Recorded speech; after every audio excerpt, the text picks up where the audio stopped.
আসসালামু আলাইকুম রহমতুল্লাহ। সমবেত সংগ্রামী ভাইরা, আমরা আজকে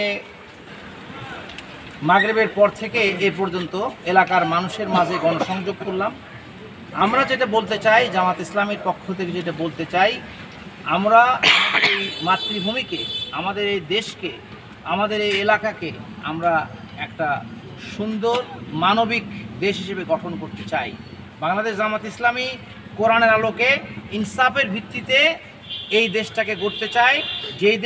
এই দেশে যারা অধিবাসী, হিন্দু হোক, মুসলমান হোক, অন্য ধর্মের যে কোনো ধর্মের হোক, তারা সবাই নিরাপদ এবং কল্যাণমূলক জীবনযাপন করবে।